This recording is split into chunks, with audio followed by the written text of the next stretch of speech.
¿Qué onda? Mi nombre es Cristian Frutos y el día de hoy les voy a dar una review y opinión acerca del libro Dopamina.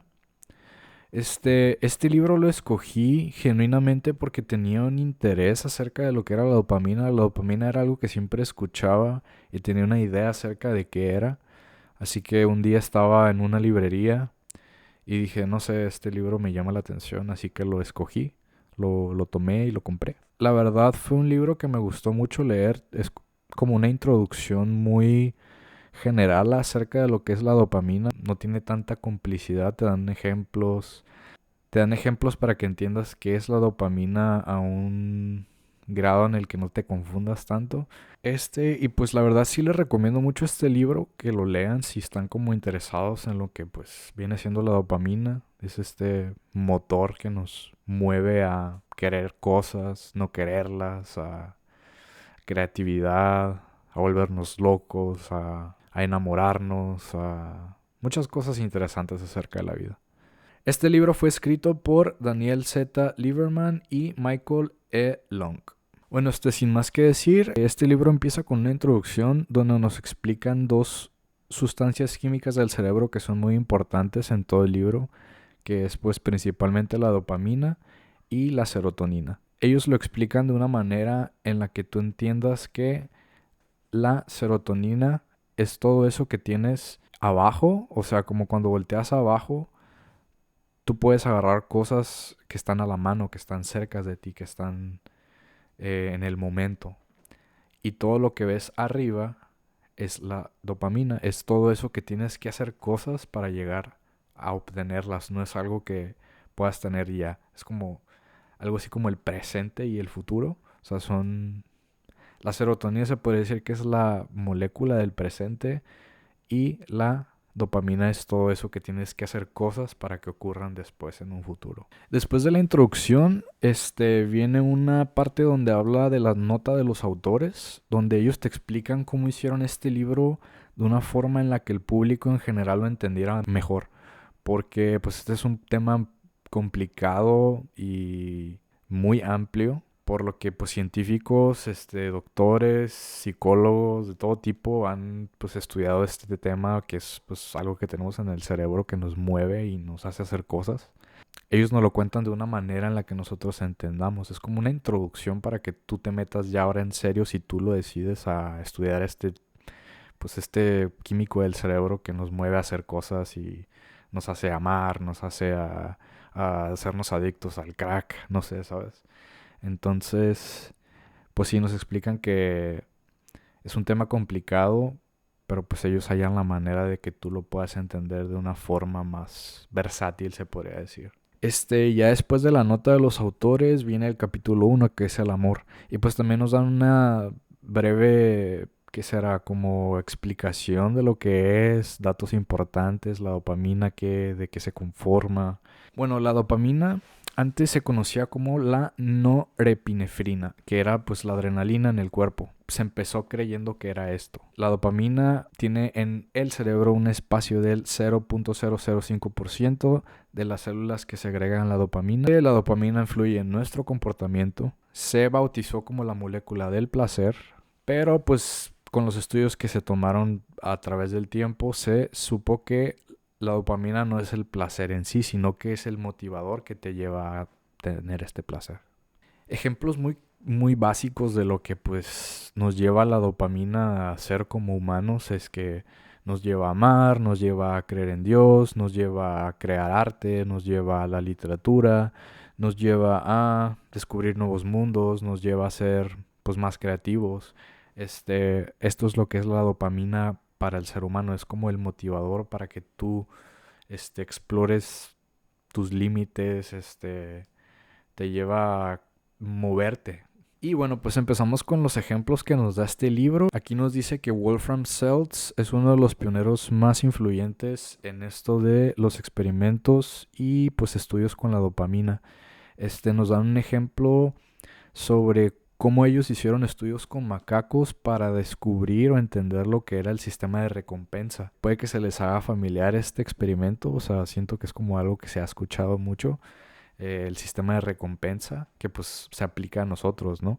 Para no hacerlo tan largo, Este ejemplo nos explica cómo meten un chango a una caja y pues le ponen un plátano y cada vez que se prende la luz, pues va a aparecer otro plátano y pues como que el chango empieza a entender que cuando aparece un plátano y se prende una luz, pues le da no placer, pero le da esta pues recompensa, ¿no? De que va a haber algo.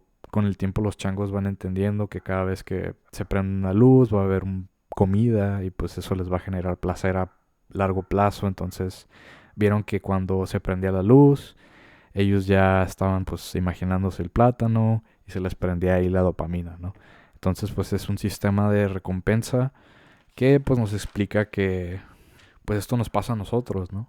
Y bueno, pues más que nada este experimento nos explica que la dopamina no solo se activa cuando está degustando el plátano y pues le genera este placer, ¿no?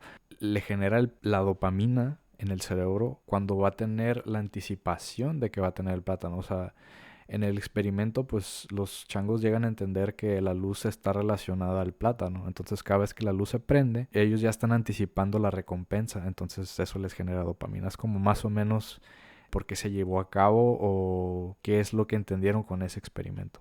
Que la anticipación genera dopamina. Voy a citar una parte que leí en el libro que pues se me hizo interesante y pues está relacionado a todo esto que estoy explicando. Que dice es: la pasión aumenta cuando soñamos con un mundo de posibilidades y desaparece cuando nos enfrentamos a la realidad. Pues esto lo podemos aplicar a nuestra vida en general, ¿no? O sea, nosotros siempre queremos algo y lo deseamos y pues está esa emoción, ¿no? Ese deseo. Y pues ya una vez que lo conseguimos, pues esa dopamina desaparece y queremos algo más y así. O sea, es como un ciclo que nunca termina. Pero pues es nuestra naturaleza. Es la naturaleza que tenemos en nuestro cerebro. Este fenómeno que acabo de explicar se le llama el error de predicción de recompensa. Es como todo ese deseo, esa imaginación, ese ¿qué será? Es lo que te genera ese choque de dopamina que pues después desaparece ya que lo consigues. Y bueno, después de todo este cúmulo de información que nos da como un entendimiento mejor acerca de lo que es la dopamina, pues ya hace un puente hacia lo que pues realmente quería hablar el capítulo, que es el amor. Pues yo lo que entendí del amor respecto a este capítulo es que pues el amor no dura para siempre. En toda relación siempre hay una etapa de enamoramiento. Esta etapa de enamoramiento dura de 12 a 18 meses. Y pues tú después de esos 12 a 18 meses tú tienes que decidir si pues te quieres quedar con esa persona y hacerlo un amor de compañeros. Ellos nos hacen una forma de entender esto del amor de compañeros y pues la etapa de enamoramiento con otro experimento. Si ponemos en contraste un experimento donde a una rata le estás echando cada rato comida, pues esta rata va a sentirse dopaminérgica, pero pues va a cesar en un momento. O sea, va a haber un momento en el que ya la dopamina que esta genera va a ser poca porque ya es demasiado de lo mismo, pues. O sea, eso es como a lo que quiero llegar. Una parte que se me hizo muy interesante de este capítulo sobre el amor es que pues hay un momento en el que pues tú decides si quieres volver a enamorarte de nuevo de otra persona o amar a esa persona por lo que es. Aquí es donde entra la serotonina, pues, o sea, la vas a querer por lo que es o quieres volver a tener esa montaña rusa de emociones con otra persona. Es algo que se me hizo muy interesante, la verdad. Voy a citar una parte del libro que pues me hizo entender eso de una mejor manera, que dice: disfrutamos de lo conocido no por lo que podría ser, sino por lo que es. Es el único fundamento estable de una relación duradera y gratificante. No sé, se me hizo algo pues como muy bonito, ¿no? De entender de que pues el amor verdadero, ese que es una relación de muchos años, pasa de ser algo muy dopaminérgico a pasas de enamorarte de las posibilidades de lo que podría ser con esa persona a quererla por lo que es en el momento. Siento que es como una forma muy que será poética y a la vez pues científicamente entendible. Y bueno, para cerrar con el capítulo del amor, al final nos hablan como un lado técnico y científico de lo que pasa en las relaciones de amor de compañeros. Juegan un papel importante lo que vendría siendo la oxitocina y la vasopresina en el cerebro cuando nosotros tenemos una relación de amor duradero. Esto hace que inhiba la testosterona, ya que la testosterona es pues esta hormona cuando nosotros estamos ahí con el amor a todo lo que da esta etapa de enamoramiento, pues.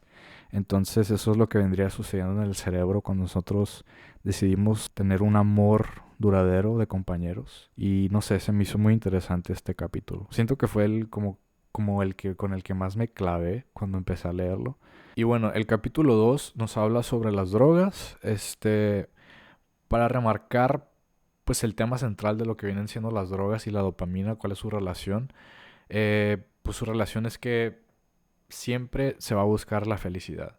Ya sea una felicidad ficticia, una felicidad personal, una felicidad química, siempre va a tener que ver con la felicidad. Aristóteles dice que todo lo que haremos en última instancia va a ser por la felicidad. Pero también nos dejan en claro que hay una diferencia entre querer algo y que te guste. Ahí es cuando las drogas, pues, si no sabes definir eso, hay un tema de autodestrucción, se pierde la racionalidad, la toma de decisiones. Y bueno, pues sí, el origen de todo esto es hallar la felicidad. Muchos hallan la felicidad en una jeringa, otros la hallan siendo un buen padre, otros la hallan siendo teniendo paz. Hay muchas definiciones de felicidad. Un dato importante acerca de todo esto que estoy hablando es que querer o desear deriva de una parte del paleoencéfalo en lo más profundo del cráneo. Esta es denominada área ventral tegmental.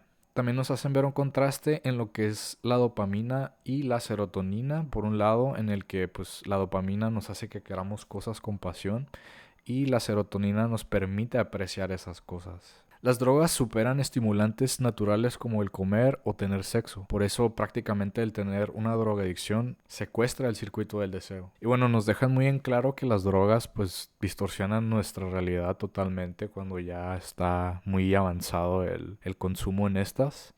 Hace que no tengamos como la capacidad de racionalizar qué es importante y qué no, porque pues ya la dopamina está súper dopada de la necesidad del consumo de estas drogas que son tan adictivas. Ya tu cerebro empieza a relacionar todo con las drogas, ya nada te llena tanto como las drogas, por eso las drogas son un tema pues tan delicado. También nos mencionan cómo la estructura química de cada droga pues desempeña un papel importante en qué tan adictiva sea una droga. Hay drogas que te hacen sentir el efecto un poco más rápido, otro más lento, por eso una droga te lleva a consumir otra. También nos dan ejemplos acerca del tema de la desintoxicación. Esto es un proceso, o sea, la droga pues no la dejas de la noche a la mañana, tiene que haber un proceso de desintoxicación.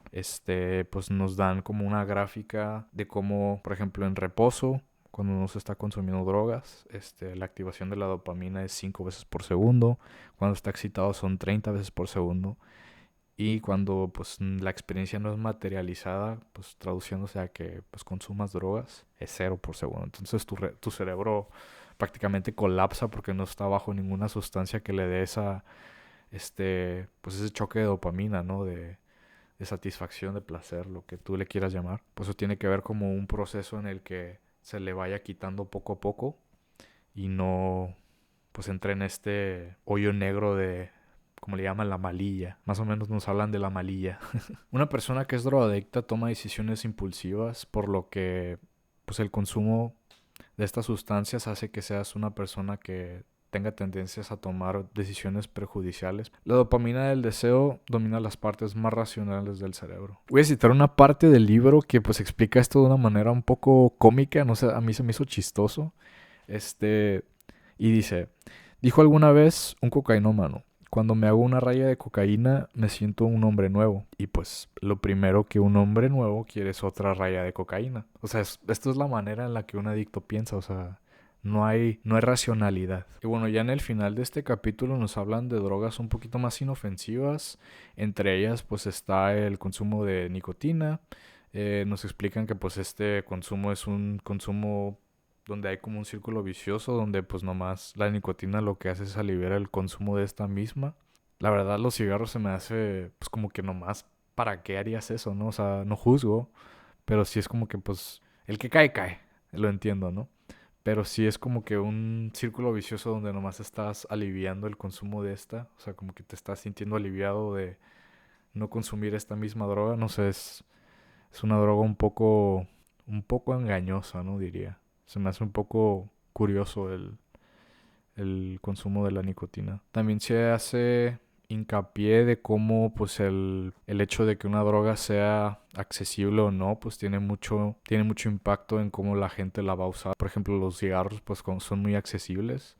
Esto hace que la pues, población sea más propensa a tener adicción a esto y pues es ahí porque tiene sentido que la gente la usa porque está a la mano y no es tan caro como comprar, no sé, crack. O no es tan accesible, pues tienes que hacer más cosas para llegar al crack que a un cigarro. Entonces nos explican cómo eso pues determina que alguien consuma más una droga que la otra. También nos hablan de adicciones un poco más permitidas, que vendrían siendo por ejemplo la pornografía, este la adicción a apostar, los videojuegos.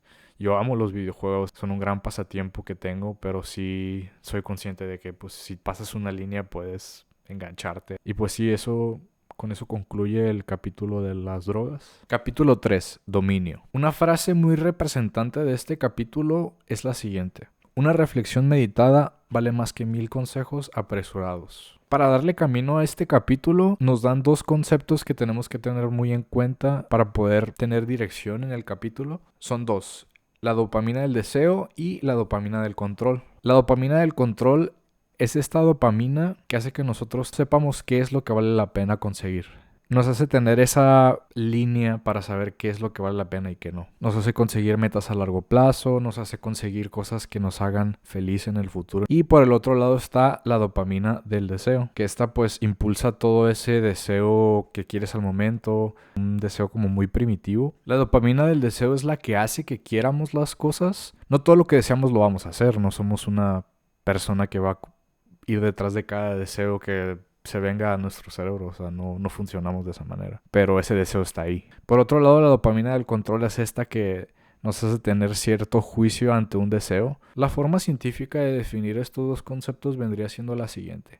La dopamina del deseo, su nombre es el circuito mesolímbico, y la dopamina del control vendría siendo el circuito mesocortical. La dopamina del deseo es como este deseo primitivo de querer cosas al momento, como deseos como muy impulsivos. Esto podría ser como, no sé, comerte una dona o golpear a tu jefe cuando estás enojado. También nos dejan muy en claro que la dopamina es pues el motor, es el que nos hace tener cierto esfuerzo sobre nuestras acciones. Entonces si no hay dopamina no hay esfuerzo. Y ya de aquí nos llevan a entender que pues la dopamina del deseo y del control son las que caracterizan nuestra persona, caracterizan desde nuestra forma de ser hasta los trastornos que podamos tener. Entre ellos nos mencionan cosas como el tener autoeficacia, tener tenacidad, tener confianza en sí mismo.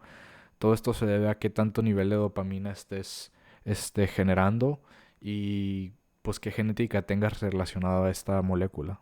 Una forma de contrastar esto que estoy diciendo es que, por ejemplo, si tú eres una persona que tiene mucha dopamina del control, cuando tú cumplas metas y pues llegues ahí a la meta que te propusiste, probablemente no vas a sentir que es suficiente, o ya una vez que consigues esa meta vas a ir por la siguiente y por la siguiente y por la siguiente y nunca vas a tener como satisfacción de haberlo hecho. Por otro lado, una persona que tiene muy poca dopamina del control, puede tener trastornos como el TDAH. Por ejemplo, una parte que recuerdo del libro menciona que, por ejemplo, una persona que tiene déficit de atención, tiene mucha dopamina del deseo. Entonces, por eso a veces, no sé si les ha pasado que conocen gente que a veces te interrumpe, tú estás hablando y te interrumpen. O sea, ellos tienen como que una reacción más sensible a esta dopamina del deseo, donde pues, por ejemplo, si en su cerebro les da esa necesidad de decir algo que están pensando, lo dicen y te interrumpen. Y se me hizo muy curioso porque pues yo conozco gente que es así y dije, oh, o sea, como que ahí conecté, me cayó el 20 de que o esta persona que yo conozco tiene un poquito más dopamina del deseo. El- lo menciono desde el concepto más que nada, porque pues me imagino que hay detrás de ese concepto hay mucha más información, pero sí entiendo cómo identificar a una persona que tiene mucha dopamina del deseo y mucha dopamina del control. Es una línea entre trastornos, personalidad, qué tendencias tengas a ser tú como persona. Y se me hace muy interesante cómo lo abordan, pues, o sea, porque desde que empecé a leer estos dos conceptos, como que ahora entiendo más a la gente. Por ejemplo, yo soy una persona que tiene que estar ocupado, no disfruto estar haciendo nada, o al menos yo me vuelvo loco sin hacer nada. Y conozco mucha gente que se la pasa bien haciendo nada.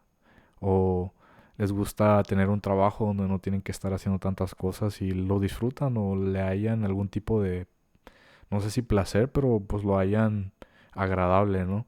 Y pues ya al final de este capítulo nos menciona lo que vendrían siendo los tipos de terapia y cómo se relacionan con la dopamina del deseo y del control. Esta parte del capítulo yo creo que fue de mis favoritas porque logré entender cómo funcionan los tipos de terapia, o al menos me hizo como abrir mi mente a ver cómo funciona o cuál es la técnica. Prácticamente lo que nos dicen es que la dopamina actúa contra la dopamina. La primera que nos mencionan es la de terapia de estimulación motivacional, que prácticamente es la dopamina del deseo contra la del deseo. Una forma de como que introducirnos esta idea es dándonos una frase para que lo entendamos, que es la siguiente. No creemos en lo que oímos, creemos en lo que decimos.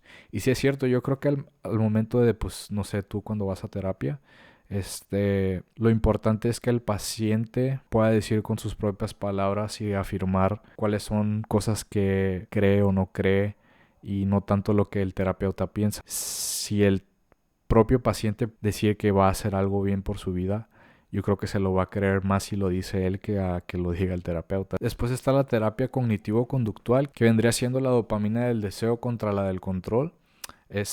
Nos plantean que pues es mejor ser inteligente que fuerte. Más vale tener como este control sobre nuestras acciones y no tanto depender de la voluntad de nuestro deseo, porque pues la voluntad tiene un límite, es finita. La técnica que ellos tienen en este tipo de terapia es dar herramientas para que tú puedas manejar tus emociones a la forma en la que tú quieres y que no sea al revés. Por eso es la dopamina de el control contra la del deseo. Y ya al final nos mencionan la última, que es la terapia de facilitación de 12 pasos. En esta es los neurotransmisores del aquí y la ahora, que vendría siendo la serotonina, contra la dopamina del deseo. ¿En qué consiste esta terapia? El fuerte de esta terapia son las conexiones sociales humanas. Si no me equivoco es la AA, y pues se hacen pláticas en un círculo, se hablan de los problemas que tengan. Imagino que cuando tú te sientes pertenecido a un grupo, como que conectas pues con tus neurotransmisores del aquí y el ahora. En esto se basa este tipo de terapia. Cuando tú te encuentres ante alguna adversidad, me imagino que la forma en la que tú puedes seguir adelante es con estas conexiones humanas. Lo que leí es que la AA, pues ellos como que tienen su número cada uno del otro y pues son como redes de apoyo, ¿no? Capítulo 4. Creatividad y locura. Pues en este capítulo nos hablan de la relación que hay entre la creatividad y la locura. Entre ellos podemos mencionar cosas como la esquizofrenia, psicosis, alucinaciones, tener una mente creativa, hacer arte, la conexión entre la creatividad de los sueños. Entre muchas de estas cosas nos enseñan ejemplos de cómo, por ejemplo, una persona que tiene esquizofrenia tiene algo que se llama la inhibición de latente muy alta, que hace que no puedan percibir qué es relevante en sus vidas. Por ejemplo, una persona que tiene esquizofrenia, pues tiene alucinaciones y delirios, escuchan voces, ven cosas que no existen, tienen delirios. Un ejemplo de delirio podría ser que, no sé, de la nada se crea que es Superman y, no sé, se aviente de un puente y piense que va a volar y pues no puede volar. Ese es un delirio. Nos hablan de temas como la psicosis. El estado de psicosis es donde pues te desprendes de la realidad, pierdes esa conexión con la realidad y eso se relaciona con la creatividad también y los sueños. Más que nada pues los sueños son como un parpadeo de locura, ¿no? O sea, cuando tú sueñas algo es como un momento de esquizofrenia que pues dura en tu percepción de realidad puede que sea mucho tiempo. O sea, es en el tiempo que estás dormido, ¿no? Pero cuando estás soñando como que el tiempo no tiene sentido. Pues cuando despiertas pues dices, no mames, desperté y soñé que estaba volando en China, güey. Y después conocí a Donald Trump y soñé que se llevaban a Maduro de Venezuela.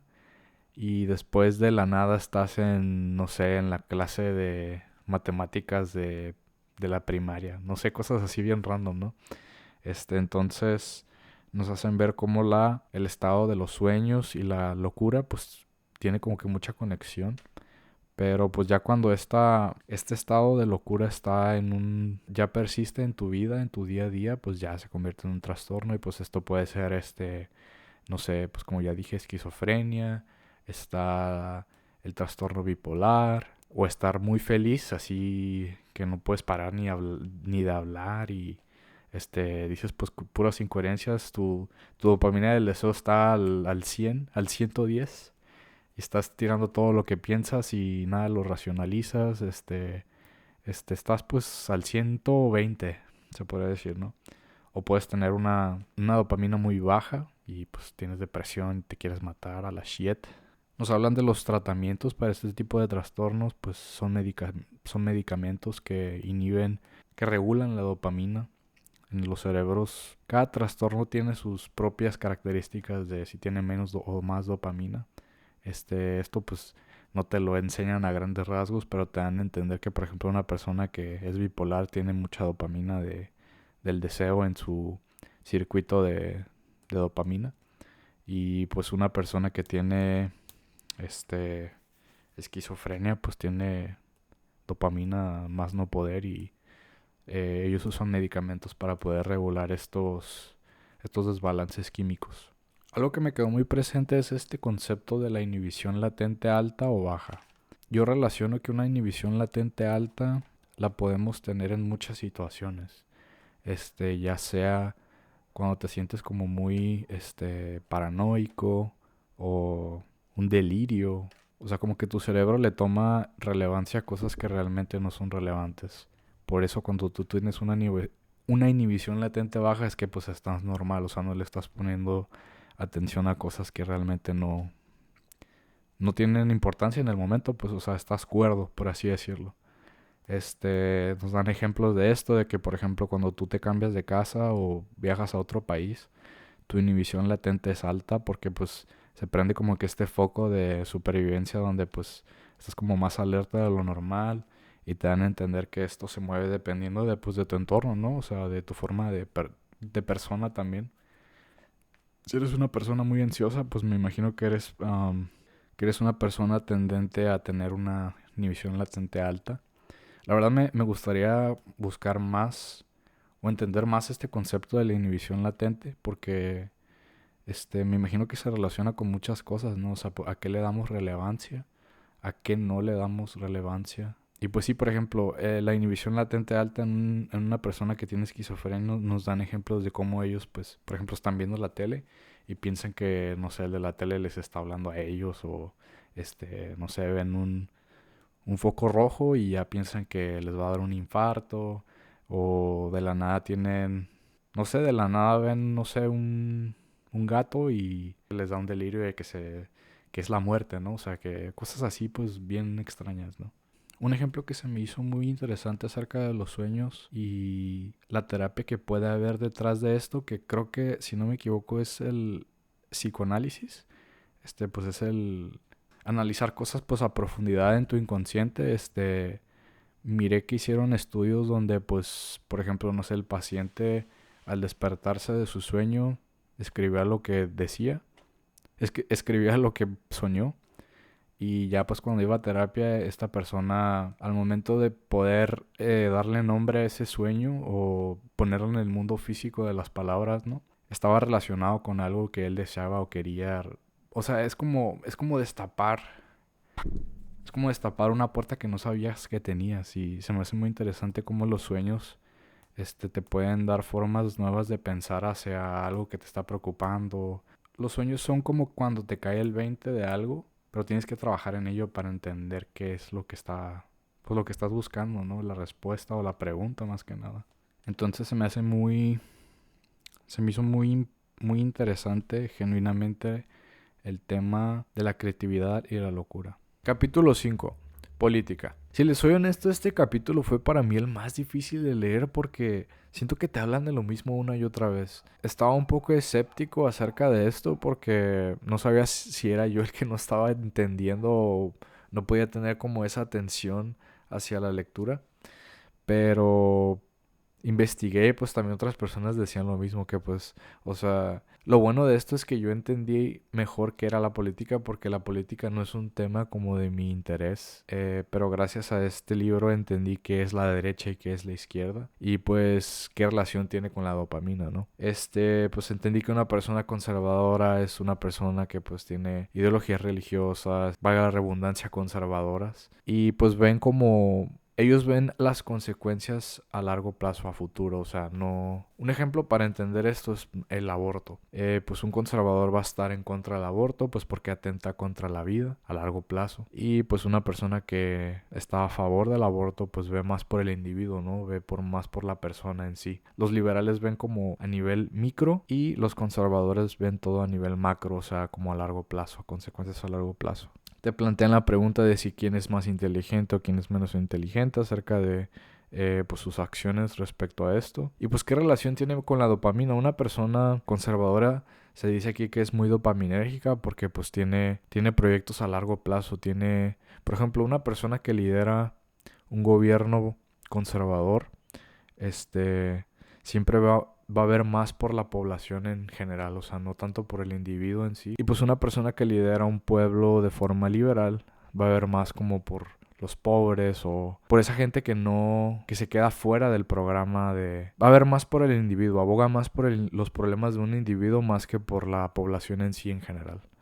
También nos hablan de formas de cómo un liberal se puede hacer conservador y viceversa. Y pues sí, más que nada entendí que un liberal es esa persona que ve más por el individuo y un conservador es más esa persona que ve a las personas como un todo. Siento que es un tema que debería de indagar más porque sinceramente este capítulo como que nomás habla de lo mismo en este tema que es la política. Capítulo 6, Progreso. Ya estos últimos 3 capítulos que vendría siendo el 5, el 6 y el 7, siento que fueron capítulos que para mí fueron muy difíciles de entender o de leer o de retener la información como tal.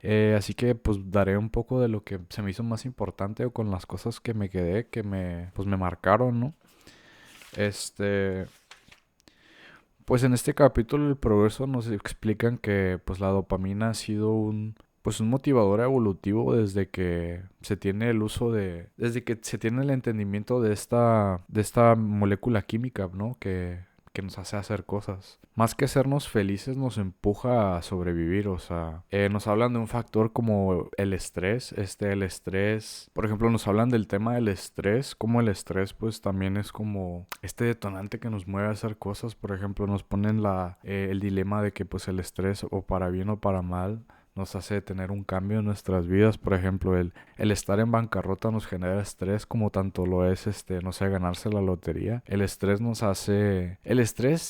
equivale a tener un cambio. O sea, el estrés es importante, es nuestro mecanismo de supervivencia. O sea, el estar estresados es algo que yo entendí a mis 23 años. Yo antes, cuando era joven, entendía el estrés como algo negativo, pero ahora me doy cuenta que cuando tú estás estresado es un indicador de que va a haber cambio. Y pues es un cambio constante, ¿no? Porque pues siempre estamos estresados como seres humanos. Tenemos que ir a la escuela, trabajar, tenemos hijos, tenemos relaciones humanas. Causan estrés. El estrés es bueno. Claro, todo en exceso es malo, ¿no? Pero me hizo darle una perspectiva diferente a lo que es el estrés. Y pues como decía en el capítulo anterior, de la nada te meten como un tema que está relacionado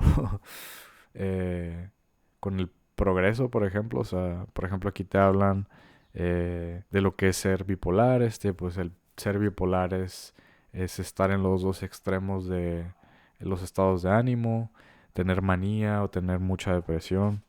Y pues hay muchos tipos de bipolaridad, ¿no? Yo he escuchado que hay espectros de esta enfermedad donde pues o estás muy depresivo o tienes mucha manía o tienes un poco de los dos o me imagino que hay como varios niveles de bipolaridad. Y bueno, hablando del estrés, también nos mete en un tema que vendría siendo la inmigración, cómo está relacionado a la dopamina. Pues sí nos hablan de por qué una persona migra de un país a otro. Pues como le decía, me imagino que cuando estás en bajas condiciones de vida, pues tú vives en un constante estrés.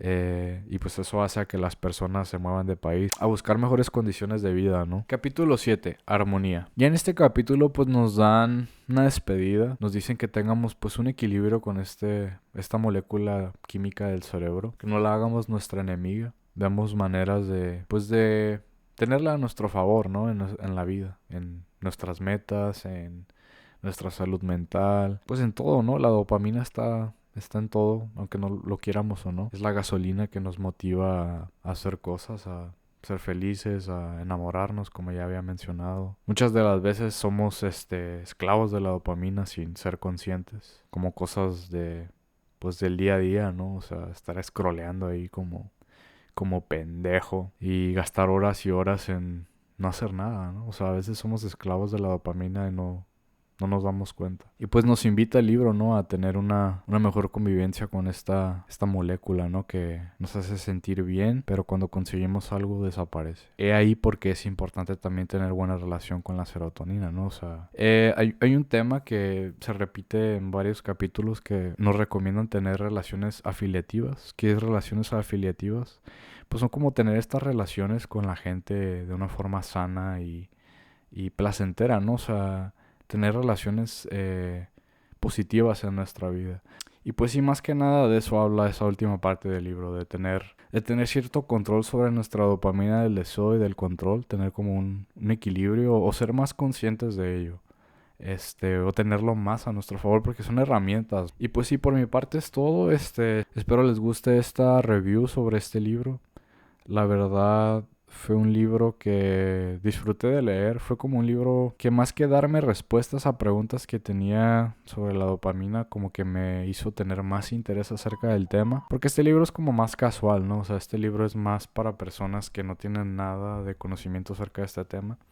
Pero definitivamente tengo mucha más curiosidad. Quiero saber más. De una forma un poco más científica o más profesional, se podría decir. Pero sí, por mi parte es todo. Denle un me gusta. Comenten qué piensan acerca ustedes de esta molécula. Si piensan que es relevante en su vida o no sabían que era relevante en su vida. Y pues sí.